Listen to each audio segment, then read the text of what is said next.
बिस्मिल्लाहिर्रहमानिर्रहीम। अस्सलाम वालेकुम नाज़रीन, मैं हूँ इरफान हाशमी और आपको प्रोग्राम दो टोक में खुशामदीद कहता हूँ। और हमारे साथ मौजूद हैं इब्राहिम राय साहब। राय साहब अस्सलाम वालेकुम। वालेकुम अस्सलाम। राय साहब, आज पाकिस्तान के अंदर साइफर केस में एक बहुत बड़ी पेशरफ्त हुई और कुछ खुफिया डॉक्यूमेंट्स भी अदालत के अंदर जो हैं वो पेश किए गए हैं। अब चीफ जस्टिस आमिर फारूक और फिर जस्टिस मियां गुल हसन औरंगजेब के जो रिमार्क्स हैं, इससे आखिरी कील इस ताबूत में लग चुकी है। और क्या कहा है जिससे अब क्लीन चिट बिलाखिर इमरान खान को आमिर फारूक, वो जज जिसने इमरान खान के मुकदमात को महफूज करते करते अपना पूरा वक्त और इमरान खान को जेल में रखने के लिए एक अपनी आखिरी इनिंग्स जो खेली, अब हुआ क्या है कि चीफ जस्टिस इस्लामाबाद ये कहते हैं कि साइफर केस में सेक्शन 1C लापरवाही और या 1D जानबूझकर दोनों में बैक वक्त सजा नहीं दी जा सकती।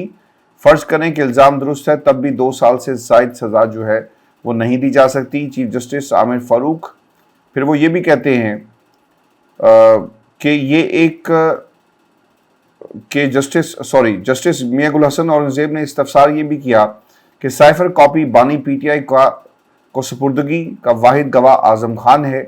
आजम खान का बयान निकाल दें तो सुपुर्दगी का कोई गवाह मौजूद नहीं है। अब ये जो अदालत ने अपना जो माइंड है ना वो जाहिर कर दिया है साहब, ये एक अहम और बड़ी ऑब्जर्वेशन है अदालत की तरफ से कि आपने 2 सजाएं लगा दी और दोनों एक वक्त में नहीं लग सकती। और अगर ज़्यादा से ज़्यादा सज़ा देनी भी है ना तो भाई 2 साल की होगी, इससे ज़्यादा नहीं होगी। लेकिन वहाँ पर सज़ा कितनी दे दी गई वो आपके सामने है। आजम खान साहब की गवाही मशकूक है। इस अदालती ऑब्जर्वेशन का जी मतलब ये है कि इस वक्त केस में इमरान खान के खिलाफ जो आजम खान की गवाही आई वो अदालत उसे मान नहीं रही, क्योंकि उन्होंने कह दिया ना कि गवाह आजम खान ही है कि किसी एक फ़र्द का बयान दूसरे फ़र्द के खिलाफ है। लेकिन उससे ये तो पूछा जाए कि तुमने ये जो गवाही दी है तुम्हारे पास भाई इसका कोई सबूत भी मौजूद है कि नहीं मौजूद। तो इस नुक्ते को अदालत की तरफ से जो है वो उठाया गया है। राय साहब, साइफर की वापसी पर इमरान खान ने एक तरह से जो बड़ा एक दलाइल के ज़रिए अदालत को गिरा दिया या ज़ेर कर दिया। सलमान सफदर साहब क्या कहते हैं, वो ये कहते हैं कि जब साइफर की कॉपी अमूमी तौर पर 1 साल के बाद आती है, लेकिन यहाँ पर हुआ क्या है कि साइफर की कॉपी 1 साल के बाद नहीं 17 माह के बाद भी लोगों ने वापस की। लेकिन इमरान खान को 7 माह के अंदर ही आपने जो है वो चार्जशीट कर दिया। बानी पीटीआई ने प्रोसिक्यूशन का ये केस, जो वकील साहब है वो क्या कहते हैं कि स्पेशल प्रोसिक्यूटर हामिद अली शाह साहब ने कहा कि सलमान सफदर साइफर वर्किंग के मुतालिक security of classified material in government department book अदालत के सामने पढ़ रहे हैं। ये टॉप सीक्रेट है। बैरिस्टर सलमान ने कहा कि ट्रायल जज ने भी ये बुक नहीं देखी और ना हमें दिखाई। सलमान सफदर एक ऐसी सरकारी दस्तावेज रिकॉर्ड पर ले आए हैं जिसके तहत साइफर की कॉपी वज़ीर-ए-आज़म या कोई और मुतल्लिका सरकारी एहलकार 1 साल तक अपने पास रख सकता है। और ये दस्तावेज है security of classified matters in government department book. अगर इस बुक में वाकई लिखा हुआ है तो फिर साइफर केस को एक और झटका लग जाएगा। ये हमें जो है राय साहब याद रखना है। अब साइफर की कॉपी का जो गुम होने का जिम्मेदार कौन है, ये भी इंतहाई अहम सवाल है। मैं चाहूँगा कि आप भी इस पर रोशनी डालें। अगर वज़ीर-ए-आज़म से कॉपी गुम हो भी गई थी तो राय साहब उस वक्त क्यों नहीं कहा गया कि कॉपी गुम हो गई और इंक्वायरी इनिशिएट की जाती है, पर्चा कटवाया जाता।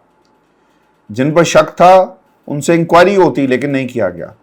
अब सलमान सफदर साहब ने एक और भी बात कही और वो ये कह रहे थे कि सर हाथी जो है वो पूरा निकल गया है, दुम पीछे रह गई है, ताड़ी मेहरबानी कोई हमारे पे मेहरबानी करें और फैसला सुना दे, इमरान खान को जाने दें, केस तो बड़ा क्लियर हो गया। लेकिन उन्होंने कहा जी कि नहीं, हमने प्रोसिक्यूशन को इस मामले पर सुनना है। अब चीफ जस्टिस साहब जो हैं वो काफ़ी ज़्यादा हमें थोड़े से एग्रेसिव नज़र आए हैं। 8 कॉपीज़ थी और 8 कॉपीज़ का उन्होंने हवाला दिया कि साइफर डी कोड हुआ, 8 कॉपीज़ तैयार होकर मुख्तलिफ लोगों को गई। वज़ीर-ए-आज़म का सेक्रेटरी कहता है कि मैंने वो इमरान खान को दे दी थी। सेक्रेटरी कहता है कि बाद में वो कॉपी दोबारा मांगी तो गुम हो चुकी थी। अगर इल्ज़ाम साबित भी हो जाता है तो भी 2 साल ज़्यादा सज़ा है इस इल्ज़ाम पर, तो ज़्यादा से ज़्यादा 2 साल सज़ा हो सकती है। वो उसकी उन्होंने एक जो सज़ा जो इस जुर्म के अंदर है उसका उन्होंने जिक्र किया। मियां गुल हसन औरंगजेब के जो रिमार्क्स हैं कि साइफर कॉपी इमरान खान का सुपुर्दगी का वाहिद गवाह आजम खान है, आजम खान का बयान निकाल दें तो सुपुर्दगी का कोई गवाह मौजूद नहीं, और किस कानून में है कि साइफर 1 साल के अंदर वापस करना होता है। फिर इसके ऊपर दलाइल जो हैं वो दिए गए। राज साहब, योर टेक ऑन दिस। देखें हाशमी साहब, यहाँ पे 2 बड़ी और ब्रेकिंग न्यूज़ भी आई हैं। ये भी बड़ी अहम ख़बरें हैं क्योंकि इमरान खान साहब जो वफाक की वाहिद अलामत हैं, जो पाकिस्तान के सबसे बड़े और सबसे मकबूल लीडर हैं, और इस वक्त भी इमरान खान साहब के ख़िलाफ़ जिस किस्म की घिनौनी साजिशें की जा रही हैं, इस हवाले से अब से कुछ देर पहले एक बड़ी तकलीफ़देह ख़बर आई है। इनमें से एक ख़बर तो बुशरा बीबी साहिबा के मुतल्लिक है, और इस ख़बर में ये तस्दीक की गई है कि बुशरा बीबी साहिबा का जो मेडिकल चेकअप हुआ है उसके मुताबिक बुशरा बीबी साहिबा की तबीयत बड़ी नासाज है, अभी तक वो खाना नहीं खा सकती हैं। और इमरान खान साहब ने जो इंकशाफ किया था कि बुशरा बीबी साहिबा को स्लो पॉइजनिंग की जा रही है, ये असल में टेक्निकली ख़बर दुरुस्त साबित हो गई है और इमरान खान साहब का इंकशाफ दुरुस्त साबित हो गया। अब इस पूरी सूरत हाल में इमरान खान साहब का एक बड़ा अहम पैगाम भी सामने आया, क्योंकि इमरान खान साहब का ये पैगाम एक ऐसी सूरत हाल में सामने आया जब अलीमा खान साहिबा की एक वीडियो भी वायरल हुई और उन्होंने ये कहा कि ये जो साइफ़र केस है इसको जानबूझकर ये खींचा जा रहा है। पूरे पाकिस्तान को पता चल गया है, पूरे पाकिस्तान की अदालतों को पता चल गया है, सुप्रीम कोर्ट ये कह चुकी है कि साइफ़र केस में कोई ऐसा मवाद नहीं है कि इमरान खान साहब की ज़मानत ना हो सके। और यहाँ पर जो अदालत के अंदर एक बड़ा गैर मामूली वाक़या हुआ है, इसके मुतल्लिक भी आपको बताते हैं, क्योंकि इमरान खान साहब को 7 माह बाद नोटिस किया गया। यानी साइफ़र जो है ये दफ्तर ख़ारजा को 1 साल के अंदर अगर वापस करना होता है तो फिर इमरान खान साहब को 7 माह के अंदर नोटिस कैसे किया गया। बाकी लोगों की जो कॉपीज़ थी वो 17 माह के बाद वापस आई। यानी जिन जिन लोगों को इमरान खान साहब ने साइफ़र की कॉपीज़ भेजी थी उन्होंने 17 माह के बाद वो कॉपीज़ भेजी, लेकिन इमरान खान साहब को 7 माह के बाद ये आप कह लें कि उनको ये नोटिस भिजवा दिया गया। लेकिन यहाँ पे एक और आला शख्सियत को लापता या उनको अगवा करने के मुतल्लिक भी एक बड़ी ख़बर आई है और इसके हवाले से भी एक बड़ा इंकशाफ हुआ है। और इस शख्सियत ने यानी कमिश्नर रावलपिंडी ने चूँकि जस्टिस फ़ाइज़ ईसा साहब के मुतल्लिक ये कहा था कि वो भी धांधली में मुलविस हैं, और जस्टिस फ़ाइज़ ईसा साहब इस वक्त सोशल मीडिया से बड़े ख़ाइफ भी हैं। पहले वो कहते थे मैं सोशल मीडिया नहीं देखता, अब तो लगता है कि वो हर वक्त सोशल मीडिया ही देख रहे होते हैं, क्योंकि सोशल मीडिया पर मेरिट पर उन पर बड़ी तनकीद होती है। तो वो कुछ घबराए भी नज़र आ रहे हैं और इसी मामले पर वो इस वक्त रिमार्क्स भी दे रहे हैं। तो अब कमिश्नर रावलपिंडी के मुतल्लिक ये इंकशाफ हुआ है कि पिछले 61 दिन से उनका कोई अता पता नहीं है, वो मुकम्मल तौर पर लापता हैं या गायब हैं, उनके वेयर अबाउट्स का पता नहीं चल रहा। और इस पर अब इमरान खान साहब ने और पीटीआई ने भी ये सवाल पूछा है कि आखिर कमिश्नर रावलपिंडी के बयान की तहकीकात करने के बजाय उनको कहाँ लापता कर दिया गया। अब इस पूरी सूरत हाल में सीसीटीवी कैमरों के मुतल्लिक भी एक बड़ी और अहम ख़बर आई है। हमारे व्यूअर्स ये समझ रहे होंगे कि हम ये कर्नल साहब के जो सीसीटीवी कैमरे हैं उनके मुतल्लिक बात कर रहे हैं, यानी वो सीसीटीवी कैमरा जिसकी तरफ इमरान खान साहब ने देखकर कहा था कि कर्नल साहब अब तो रात के 9:30 बज गए हैं, ये फ़ैसला मेरे ख़िलाफ़ ही आना है, तो ये अगले दिन भी आ जाए तो कुछ नहीं होगा। मेरे वकला यहाँ जो लोग बैठे हैं और जज साहिबान भी थक चुके हैं। लेकिन अब एक और सीसीटीवी के मुतल्लिक बड़ी दिलचस्प खबर आई है, क्योंकि इस्लामाबाद हाई कोर्ट के जिन जजेस को ये जहरीले पाउडर वाले ख़त लिखे गए, अब जिस पोस्ट ऑफिस से ये ख़त भिजवाए गए थे उस पोस्ट ऑफिस के मुतल्लिक ये इंकशाफ हुआ है कि इस पोस्ट ऑफिस के अतराफ़ लगे गए कैमरे ख़राब थे। हर नाजुक मौके पर ये जो कैमरे हैं पाकिस्तान में वो ख़राब हो जाते हैं। इसलिए आप ये कह लें, मैंने पहले भी कहा था कि ये जो ख़त हैं ये असल में इस्लामाबाद हाई कोर्ट के 6 जजेस का जो ISI की अदालती मामलात में मुदाखलत है उसकी तरफ से तवज्जो हटाने की एक कोशिश हो सकती है, वरना जस्टिस फ़ाइज़ ईसा के सारे फ़ैसले तो इस्टेब्लिशमेंट के हक़ में और इमरान खान साहब के ख़िलाफ़ आ रहे हैं, तो उनको कोई जहरीले मवाद वाला ख़त क्यों भेजेगा, और इसी तरह जस्टिस आमिर फ़ारूक को कोई जहरीले मवाद वाला ख़त क्यों भेजेगा। लेकिन बहरहाल अब ये जो रेशमा है और एक और नाम दिलचस्प सामने आया है। अब ये बताया गया है कि इस मामले की तहकीकात नहीं हो सकेंगी, अमली तौर पर नहीं हो सकेंगी, क्योंकि कोई कैमरा नहीं है जिससे ये मुलजिम पकड़े जा सके कि ये ख़त जो है ये असल में कौन भिजवा रहा था। अब इस पूरी सूरत हाल में इमरान खान साहब के मुतल्लिक एक और अहम और बड़ी ख़बर भी आई है, क्योंकि खान साहब से 7 जो PTI के रहनुमा हैं इनको अडयाला जेल में खान साहब से मुलाकात की इजाज़त मिली। और दूसरी जानिब एक बड़ी तकलीफ़ देह ख़बर ये भी है कि आलिया हमज़ा और सनम जावेद, जिनको 11 महीने तकरीबन अगवा रखा गया, यास्मीन राशिद साहिबा को भी अगवा इसलिए रखा गया कि नवाज शरीफ को हर सूरत में ये हल्का जितवाना है, लाहौर वाला। उसके बावजूद वो लाहौर वाला हल्का हारे, उस हल्के का ऑडिट हो गया है और फॉर्म 45 के मुताबिक वो ये हल्का भी हारे हैं। लेकिन अब यास्मीन राशिद साहिबा के बाद आलिया हमज़ा और सनम जावेद को इनको दोबारा से अमली तौर पर अगवा करके मियाँ वाली जेल मुंतकिल कर दिया गया है और इनके लाहौर के तमाम मुकदमात में ज़मानतें हो चुकी थी। अब इन पर ये नए मुकदमात खोले गए हैं, मज़ीद 14 दिन का रिमांड दिया गया है। लेकिन सवाल ये पैदा होता है कि बैक वक्त ये लाहौर और मियाँ वाली में तोड़ फोड़ में कैसे मुलविस हो सकती हैं। यहाँ पे हाशमी साहब महमूद खान अचकज़ई, जिन्होंने इस्टेब्लिशमेंट के मुतल्लिक एक तकरीर की थी पार्लियामेंट के अंदर, अब उनके मुतल्लिक भी एक बड़ी ब्रेकिंग न्यूज़ आई है, क्योंकि इससे पहले जब उन्होंने इस्टेब्लिशमेंट के ख़िलाफ़ तकरीर की तो उनके एक करीबी शख्सियत के घर छापा मारा गया था और अब एक वीडियो वायरल हो रही है जो कि सुप्रीम कोर्ट से वायरल हुई है। इसमें महमूद खान अचकज़ई साहब को देखा भी जा सकता है और अब उनको सुप्रीम कोर्ट जाने से भी रोका गया है, यानी सुप्रीम कोर्ट भी महमूद खान अचकज़ई को नहीं जाने दिया गया। लेकिन यहाँ पे इमरान खान साहब की बरियत के मुतल्लिक और उनकी रिहाई के मुतल्लिक भी एक अहम ख़बर, क्योंकि साइफ़र केस को अगरचे अप्रैल के दूसरे हफ्ते तक बल्कि अमली तौर पर तीसरे हफ्ते तक मुलतवी कर दिया गया है, लेकिन एतज़ाज़ एहसन साहब का एक स्टेटमेंट सामने आया और उन्होंने कहा है कि साइफ़र केस अमली तौर पर ख़त्म शुद्ध हो चुका है, इमरान खान साहब रिहा हो चुके हैं।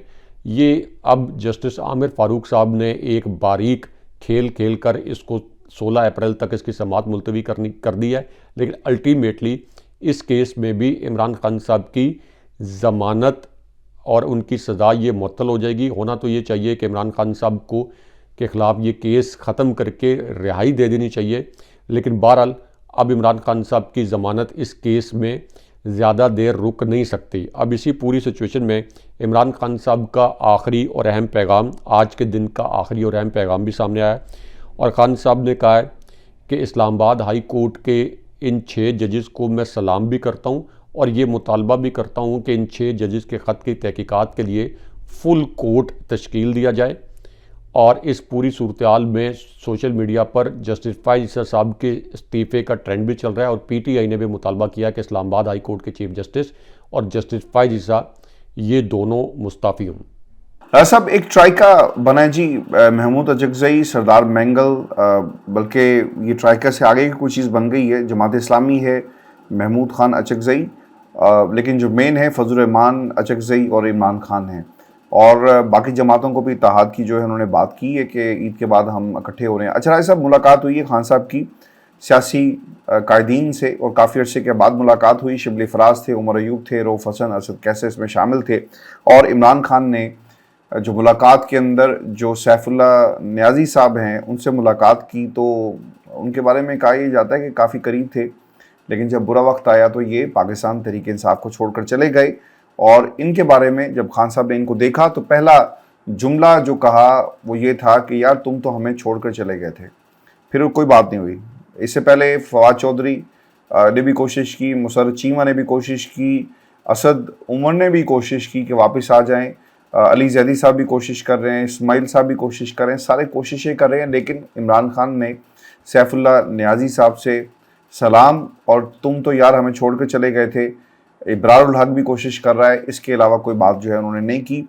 ऐसा ख़ानदान की सियासत ख़त्म हो गई है हमेशा के लिए इस जमात से, और खान साहब ने कभी भी इसको जो है वो मरूसी सियासी जमात बनाने के हवाले से कभी भी किसी किस्म की कोशिश नहीं की, और ना ही उनकी, बहुत आसान था ना कि अलीमा खान को वो पार्टी की बागडोर दे देते तो इस पर किसने इतराज़ करना था, लेकिन उन्होंने ऐसा नहीं किया। फिर दूसरी तरफ जो फोकल पर्सनस का मामला है ना, वो भी बड़ा एक गंभीर हो गया, और अब जो नाम आए हैं, जो जेलर साहब ने रिपोर्ट जमा कराई है उसमें बैरिस्टर गौहर, उमर अयूब, शिबली फराज, इंतज़ार पंजोता और अली ज़फ़र को इसमें शामिल किया गया है कि वो इमरान खान से मुलाकात जो है कौन कौन करेगा, ये डिटेल्स जो हैं वो आ गई हैं। राय साहब, अंदरूनी लड़ाइयाँ हैं जो पाकिस्तान तहरीक इंसाफ को कमज़ोर कर रही हैं, ये लड़ाइयाँ कहाँ देख रहे हैं, कब ख़त्म होंगी या ये चलते रहेंगी?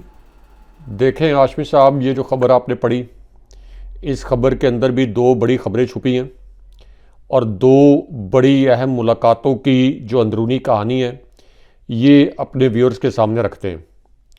क्योंकि एक तरफ तो इमरान खान साहब से मिलने के लिए उनकी जो टीम गई है, वहाँ पर एक गैर मामूली वाक़या भी हुआ है।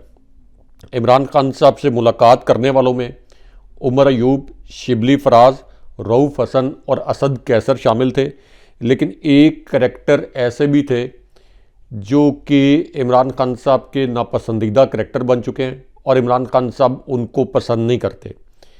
और इस करैक्टर से इमरान खान साहब ने जो सलूक किया उससे ये भी साबित हो गया कि इमरान खान साहब के करीब और उनके नज़दीक किसी भी अपने रिश्तेदार, किसी अजीज़ और किसी दोस्त की अहमियत नहीं है, बल्कि उस शख्स की अहमियत है जो कि हकीकी आज़ादी के नज़रिए के साथ खड़ा हो। अब ये जो एक और शख्सियत जिनका मैंने कहा इमरान खान साहब ने जिनसे नाराज़गी का इज़हार किया, ये सैफुल्लाह नियाज़ी हैं। सैफुल्लाह नियाज़ी भी इमरान खान साहब से अदालत से ऑर्डर लेकर मिलने गए, लेकिन इमरान खान साहब उनसे बड़े नाराज़ नज़र आए। इमरान खान साहब ने उनको सिर्फ़ एक मरतबा मुखातिब किया और खान साहब ने कहा कि तुम तो बुरे हालात में हमें छोड़ गए थे, पीटीआई को छोड़ गए थे, फिर तुम मुझसे मिलने क्यों आए हो? और इमरान खान साहब से जितनी उनकी मुलाकात हुई सैफुल्लाह नियाज़ी की, इस दौरान इमरान खान साहब ने सिर्फ़ एक मरतबा उनको मुखातिब किया। अब हाशमी साहब, इस पूरी सूरत हाल में एक और बड़ी ब्रेकिंग न्यूज़, ये भी क्विकली अपने व्यूअर्स के साथ शेयर करें, क्योंकि अब एक और वर्ल्ड बैंक की रिपोर्ट आई है पाकिस्तान के मुतल्लिक, और इस रिपोर्ट में ये कहा गया है कि 10 करोड़ पाकिस्तानियों के बाद अब सिर्फ इस साल मज़ीद 1 करोड़ पाकिस्तानी गुर्बत की लकीर से नीचे चले जाएंगे। और इस वक्त ये जो कठपुतली हुकूमत है जिसने इससे पहले भी मुल्क का बेड़ा गर्क किया, अब इसके इक़दामात के मुतल्लिक भी एक आलमी इदारा ये कह रहा है कि मुल्क के 1 करोड़ और अवाम गुर्बत की निचली तरीन सतह से भी नीचे जाने वाले हैं। लेकिन यहाँ पे राना सनाउल्लाह की भी एक वीडियो इस वक्त वायरल हुई है और राना सनाउल्लाह ने इमरान खान साहब के हक़ में गवाही दे दी है। आप ये भी कह सकते हैं हमारे व्यूअर्स के राना सनाउल्लाह इमरान खान साहब के हक़ में एक तरह से वादा माफ़ गवाह बन गए, क्योंकि राना सनाउल्लाह ने अब इस्टेब्लिशमेंट के साथ और आर्मी चीफ के साथ लड़ाई की पहली बुनियाद रख दी है।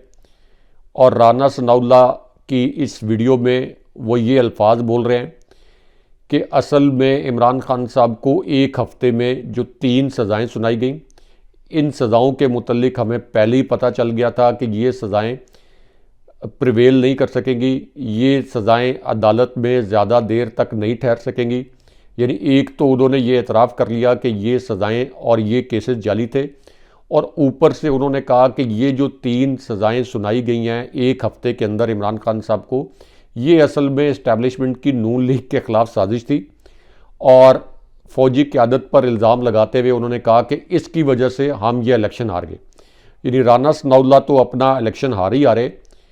हाशमी साहब, अगर तहरीक इंसाफ के पास पीटीआई का जो इंतखाबी निशान बल्ला, ये निशान होता, अगर इमरान खान साहब और पीटीआई के रहनुमाओं को जेल में ना डाला जाता, अगर पीटीआई को जलसे तो दूर की बात सिर्फ कॉर्नर मीटिंग्स तक करने दी जाती, तो ये इनके पास यानी नून लीग सिर्फ 2 नशस्तें हासिल कर सकती, क्योंकि अभी भी फॉर्म 45 के मुताबिक इतनी बदतरीन जो प्री पोल रिगिंग हुई है उसके बावजूद ये सिर्फ इस नाकाम फ्रॉड और शर्मनाक रियासत में सिर्फ 17 नशस्तें हासिल कर सके। अब हाशमी साहब, इस पूरी सूरत हाल में इस्लामाबाद में धरने के मुतल्लिक भी एक बड़ी ब्रेकिंग न्यूज़ आई है और एक अमरीकी डेलीगेशन की अडयाला जेल में आमद के हवाले से जो ख़बरें गर्दिश कर रही हैं, अगरचे इस खबर का एक हिस्सा मुसद्दका है लेकिन एक हिस्सा गलत है। ये जो गलत हिस्सा है ये भी अपने व्यूअर्स को बता देते हैं और जो तस्दीक शुदा हिस्सा है अमरीकी डेलीगेशन की अडयाला जेल यात्रा का, ये भी अपने व्यूअर्स के सामने रखते हैं। क्योंकि एक बड़े कांग्रेसमैन ने ये कहा था कि जब डोनाल्ड लू के मुतल्लिक कांग्रेस की कमेटी में समाअत हुई तो एक बड़े कांग्रेसमैन ने कहा कि इमरान खान साहब के साथ अमरीकी सफ़ीर, जो कि इस्लामाबाद में अमरीकी सफ़ीर हैं, ये इमरान खान साहब के साथ जाकर मिले। अब तक अमरीकी सफ़ीर तो इमरान खान साहब से जाकर नहीं मिले, लेकिन एक 3 रुकनी डेलीगेशन अडयाला जेल ज़रूर गया। इसके ऊपर कुछ सहाफ़ियों ने यह खबर चला दी कि ये जो डेलीगेशन है ये इमरान खान साहब से मिला है। ये इमरान खान साहब से नहीं मिला बल्कि एक नूर मुकद्दम कत्ल केस का जो मरकज़ी मुजरिम है, जो कि यूएस नेशनल भी है, असल में ये अमरीकी डेलीगेशन जो है ये उससे जाकर मिला। तो अब इसके मुतल्लिक कुछ सहाफ़ियों ने कहा कि इमरान खान साहब से मुलाकात हुई है। हमारे ज़राए ने इस बात की तरदीद की है और ये कहा है कि ये जो मुलाकात है ये असल में इस नूर मुकद्दम कत्ल केस के जो मुजरिम हैं उसके साथ ये हुई है। लेकिन यहाँ पे हाशमी साहब एक बड़ा अहम ख़त, इंतहाई अहम ख़त सामने आ गया है और ये एक ख़त पाकिस्तान का अदालती मंजरनामा और सियासी मंजरनामा मुकम्मल तौर पर बदल सकता है। ये ख़त पेशावर हाई कोर्ट के चीफ़ जस्टिस साहब का है और पेशावर हाई कोर्ट के चीफ़ जस्टिस मोहम्मद इब्राहिम ख़ान ने अपने ख़त में जस्टिस फ़ाइज़ ईसा साहब का एक बड़ा राज खोल दिया है। जस्टिस मोहम्मद इब्राहिम ने यह कहा कि सुप्रीम कोर्ट की जजेस की तैनाती में अकरबा परवरी और इम्तियाजी सलूक हो रहा है। सुप्रीम कोर्ट में जजेस की 4 आसामियाँ खाली थीं। जस्टिस फ़ाइज़ ईसा ने 4 में से सिर्फ एक जज को तैनात किया जो कि नईम अफ़गान है और उसके बाद उन्होंने कहा कि मेरा नाम सुप्रीम कोर्ट के जजेस की फहरिस्त में शामिल होना चाहिए था। 31 साल से मैं जज हूँ लेकिन मेरा सुप्रीम कोर्ट आने का रास्ता जस्टिस फ़ाइज़ ईसा साहब आपने रोका। यानी असल में फ़ाइज़ ईसा साहब के ऊपर इस पेशावर हाई कोर्ट के जो चीफ़ जस्टिस हैं उन्होंने अदम एतमाद का इजहार कर दिया और जस्टिस इब्राहीम को सिर्फ इस वजह से सुप्रीम कोर्ट नहीं लाया गया कि उन्होंने 1-2 फैसले ऐसे दिए जिनसे तासुर ये मिलता था कि इमरान खान साहब और पीटीआई को देर से ही सही लेकिन कुछ, आप कह लें कि कुछ इंसाफ देने की उन्होंने कोशिश की थी। लेकिन यहाँ पे एक और बड़ी ख़बर और अहम ख़बर कोर कमांडर हाउस से भी आई है। कोर कमांडर हाउस में जो पीटीआई की केपी की काबीना है इसका इजलास हुआ, इसके ऊपर भी एक बड़ा तूफ़ान इस वक्त मचा हुआ है। लेकिन हाशमी साहब यहाँ पे जस्टिस अतर मिनल्ला ने इमरान खान साहब के हक़ में गवाही दे दी है। जस्टिस अतर मिनल्ला सुप्रीम कोर्ट और इमरान खान साहब के मुतल्लिक भी एक बड़ी ब्रेकिंग न्यूज़ आई है क्योंकि जस्टिस अतर मिनल्ला ने अब ये एतराफ़ कर लिया है कि मौजूदा दौर में इंसानी हकूक़ की बदतरीन पामाली हो रही है। उन्होंने कहा कि सुप्रीम कोर्ट और सुप्रीम कोर्ट के जजेस इस पामाली पर आंखें बंद नहीं कर सकते। और उसके बाद जो बात उन्होंने की वो बहुत अहम थी, जो जस्टिस अतर मिनल्ला ने इमरान खान साहब के हक़ में गवाही दी। उन्होंने कहा कि ये बात दुरुस्त है कि अदालती मामलात में सियासी इंजीनियरिंग हो रही है और इस बात का भी इम्कान मौजूद है कि हमारी अदालत यानी सुप्रीम कोर्ट भी इमरान खान साहब के ख़िलाफ़ जो सियासी इंजीनियरिंग है इसके अंदर शामिल हो। इमरान खान साहब का नाम इस्तेमाल नहीं किया लेकिन इस वक्त सियासी इंजीनियरिंग तो ज़ाहिर है इमरान खान साहब के ख़िलाफ़ ही हो रही है। तो तासुर इससे ये बना कि उन्होंने कहा कि मौजूदा हालात में इमरान खान साहब के ख़िलाफ़ जो सियासी इंजीनियरिंग हो रही है इसमें ये सुप्रीम कोर्ट भी शामिल है। लेकिन यहाँ पे हाशमी साहब क्विकली एक और बड़ी और अहम ख़बर अपने व्यूअर्स के साथ शेयर करें क्योंकि साइफ़र केस अमली तौर पर ख़त्म हो गया। इस शर्मनाक रियासत के अंदर तोशाखाना केस के अंदर भी एक गेम की गई। इमरान खान साहब की सज़ा मुअत्तल की गई। हालांकि इमरान खान साहब की सज़ा के ख़िलाफ़ जो मरकज़ी अपील है ये सुनी जानी चाहिए थी लेकिन जस्टिस अतर मिनल्ला ने तो एक तरफ जो रिमार्क्स दिए सुप्रीम कोर्ट में, लेकिन इस्लामाबाद हाई कोर्ट में एक जज साहब ऐसे हैं जो कि इमरान खान साहब के ख़िलाफ़ फ़ैसले देने वाली अज़ खुद फैक्ट्री बन चुके हैं। तो एक तरफ तो तोशाखाना केस में इमरान खान साहब के सिर्फ और बुशरा बीबी साहिबा की सज़ा मुअत्तल हुई, हालांकि ये सज़ा ख़त्म होने के लिए मरकज़ी अपील सुनी जानी चाहिए थी। और अब साइफर केस जो कि एक ओपन एंड शट केस था, जिसको जस्टिस मियां गुल हसन ज़ेब ने अमली तौर पर ख़त्म कर दिया, और उन्होंने ये भी कहा कि आज़म खान का सिर्फ एक बयान एक गवाह के तौर पर पेश किया गया कि उन्होंने इमरान खान साहब को कॉपी दी, इसके भी शवाहिद नहीं है, और ये कहाँ लिखा है कि 1 साल के अंदर ये कॉपी वापस करनी होती है।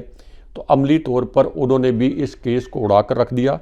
लेकिन इसके बावजूद इस केस की जो समाअत है ये जस्टिस आमिर फ़ारूक ने 16 अप्रैल तक मुलतवी कर दी, ताकि इमरान खान साहब की ईद से पहले रिहाई मुमकिन ना हो सके। लेकिन यहाँ पे हाशमी साहब एक और बड़ी और अहम ख़बर अपने व्यूअर्स के साथ शेयर करते हैं, क्योंकि अब पीटीआई के हक़ में एक बड़ी ख़बर आई है। लाहौर हाई कोर्ट से ये ख़बर आई है अब से कुछ देर पहले, और पीटीआई के जो उम्मीदवार थे बिलाल एजाज, जिनको धांधली के ज़रिए हरवाया गया था, इनकी दरख्वास्त पर अब नून लीग के जो जाली जीतने वाले अज़हर क़य्यूम थे, इनकी कामयाबी का नोटिफिकेशन लाहौर हाई कोर्ट ने मुअत्तल कर दिया है, और बिलाल एजाज जो हैं ये दोबारा MNA की सीट पर बहाल हो गए हैं।